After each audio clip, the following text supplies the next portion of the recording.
The architecture of total control is being installed in plain sight, disguised as modern efficiency.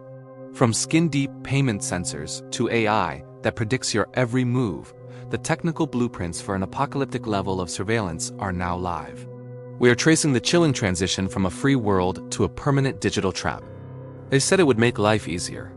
Faster systems, safer cities, seamless transactions. But beneath the surface of convenience, something far more powerful is taking shape. A system that sees everything, knows everything, and soon may control everything. Look around you. The world hasn't just become more connected, it has become more observed. Cameras no longer simply record. They interpret.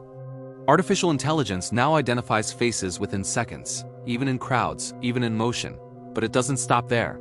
New systems analyze how you walk, your posture, your rhythm of movement.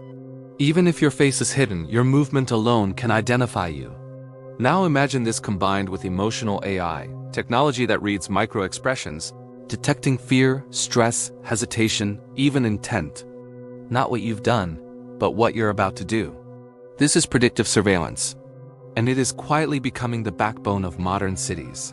Step by step, an invisible net is forming. Not enforced loudly, but embedded silently. And the more advanced it becomes, the harder it is to escape. For generations, cash represented freedom. Untraceable, unrestricted, independent. But today, that freedom is fading.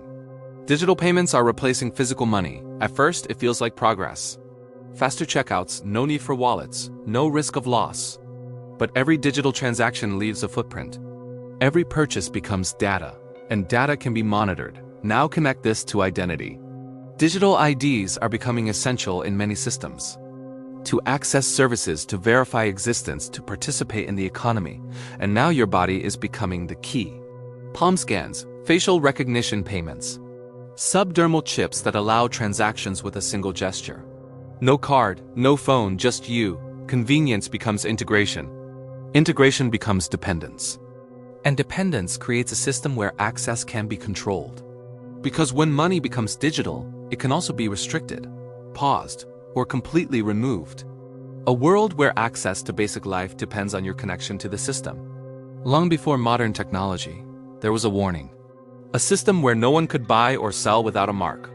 For centuries, this sounded impossible. How could every transaction be controlled? How could an entire global population be monitored?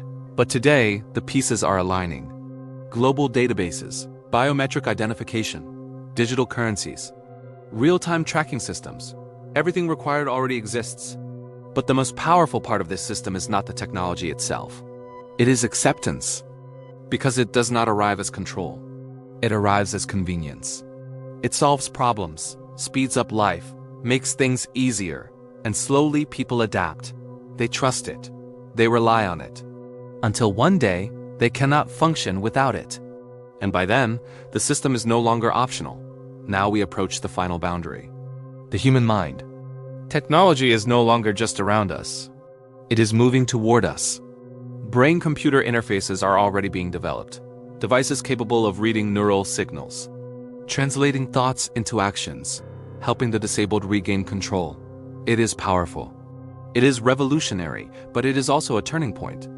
Because if thoughts can be read, they can also be interpreted, predicted, possibly even influenced. Imagine a world where intention itself becomes visible, where your thoughts are no longer private, where the last sanctuary, your mind, becomes part of the network. At that point, surveillance is complete, not just external, but internal. And when that happens, freedom is no longer about movement, but about thought itself. So what happens if someone refuses? If they choose not to participate, not to connect, not to integrate? The system is not built for partial access. It is designed to be universal. To live within society, you must be recognized by it. To be recognized, you must exist within its structure. Outside it, you become invisible, a digital ghost. No access to financial systems, no access to services, no participation in modern life. Some are attempting alternatives. Local economies, offline communities, decentralized systems.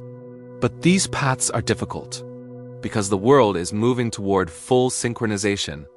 And once fully connected, disconnection becomes resistance, and resistance comes with consequences. This is not about fear, It is about awareness. Because the system is not coming someday, it is already here, built gradually, accepted quietly, expanded continuously. And every moment we choose convenience without questioning control, we move closer to a world where opting out is no longer possible. The question is no longer what is being built. The question is, will we recognize it before it is too late? Stay aware. Stay informed. Because the next phase is already unfolding.